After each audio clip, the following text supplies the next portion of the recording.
Hey everybody, welcome to the next episode of Pyros Projects. This weekend I'm actually going to start on the very top of the stove where the flue comes out, because doing the main section of the body I think is going to be the most challenging, and I want to think it through just a little bit more before I start cutting things apart. So last weekend after I got done for the day, I went ahead and stacked up all these rims just to see how tall they were going to be sitting in the corner. So I'm going to show you that real quick, just because, to give you an idea of how tall this thing is going to be, how much space it's going to take up. It's not in its permanent home right now. It's actually going to be pulled out from the wall a little bit further because I'm having to run the flue up through the ceiling and through the roof. I got to get it through the center of all the rafters and stuff like that. So it's not where it's going to sit. Yes, I know it's a little close to the wall, but it's not where it's going to be. There's also going to be a heat shield on the stove. And then I'm thinking about putting metal sheeting up against the wall of the barn to protect the wood. But that's a little bit ways down the road, so I'm not too stressed on that side yet. Let me get the camera flipped around so you guys can see what I got going on. All right, so here is that stack of rims. From the floor to the top of the rims, it's about 63.5 inches tall.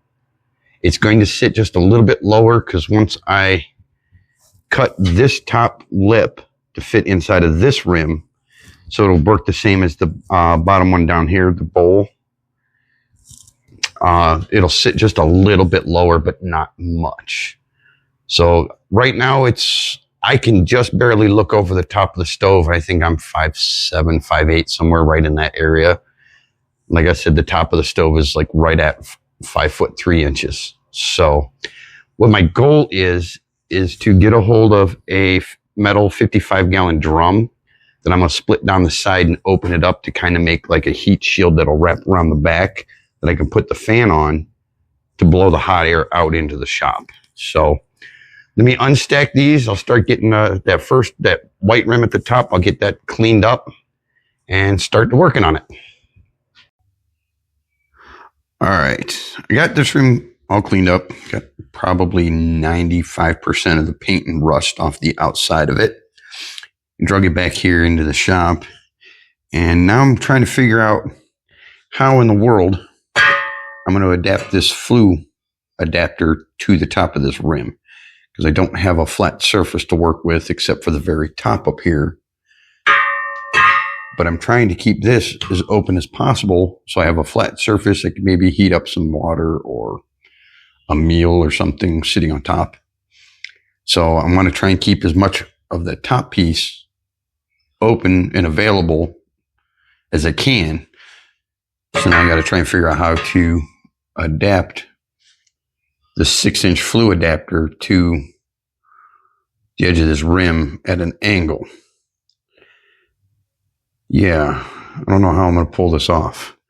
And then on the inside of the rim, down in here, because the flue will come out right here, I'm actually going to put a piece of plate. Actually, it's another chunk of a rim. This chunk right here. I'm going to put that on the inside to kind of, so the flame will hit this flat piece before it shoots up the flue. My whole thought process is to keep the flue temperature a little bit more even through the whole burn versus really hot at the beginning and then it cooling down as the fire cools down. Hopefully with putting this shield in here, it'll help keep a more consistent temperature through the firebox and through the flue. I really don't honestly know what I'm doing. I'm putting this together as I go and trying to figure out if it's going to work the way I want it to.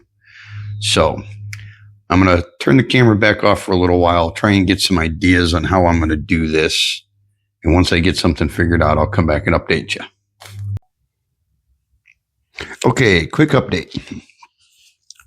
I managed to get my flue adapter attached to my top rim here. I've got it welded on along the inside and the outside where I could reach. I couldn't get all the way down underneath here, but I do have a pass on the outside and on the inside. And then I used a I ended up having to cut part of this adapter out and used another piece of plate steel right here to fill in the gap. So this will give me my 6-inch flue adapter. I'll just get one of those universal adjustable angle pieces that I can set in here to get the upright going. Next, what I'm going to be working on is filling in this big top hole and all of these small holes. Now the small holes, I do have these little slugs that I cut out of a piece of solid steel while I was at work, and they fit just in that hole perfectly. So I'll tack those in, weld all the way around, and then I had to go do this center piece here, which I do have a big piece of flat steel right there that already has a hole in it. Just go off to one side and cut a circle to put into that, and that'll seal up my top surface. And then this little hole over here I need to fill in, and that'll completely fill in the top of the stove and get it ready for fire. Oh, I also need to fill in a a valve stem hole in the rim down here. I'm going to fill that in as well, but that's easy enough. So I think I'm going to do a little break here, go get a drink of water, and we'll get back to it, and we'll get you caught up in a little while. All right, quick update again. I got this hole plugged in, attacked it from the inside, and then just fully welded it from the outside. I might try to cover this a little bit more later. I don't know. But I also got all of the little slugs welded into the lug holes for the rim. And I've got this first one ground down. I'm going to ground the rest of them so that they're flat and smooth with the top. That way when I put the plate on, the plate can sit flat on here. And then I'll just weld that plate on, and the outside portion of this will be done. Then I'll flip it up and start working on the heat shield plate that's going to go inside of here to keep the flames from just shooting straight out the flue. So I'll continue on with grinding these down. I may even throw you guys on fast forward, show a little bit of the grinding, and then get it flipped over, or get the plate welded in. Then I'll get it flipped over and start putting that heat shield on the inside. So let me get all that done, and I'll get you caught up here in a little while.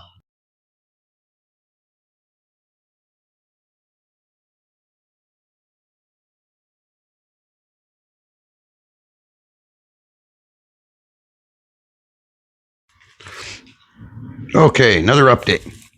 I managed to get the top of the stove capped off. I went with a little bit thinner sheet metal here because that's not going to have direct flame to it. However, the plate that I'm building for the inside, this will be a kind of like a heat shield, I guess, for lack of a better term.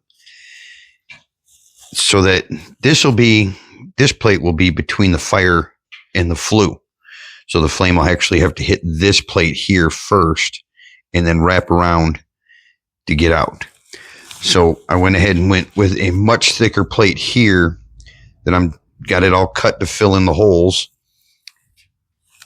And once I get all that put together, I'll be able to flip it over and put it inside the rim, which is probably going to end up being next weekend at this point because it got a whole lot later than I was anticipating on me.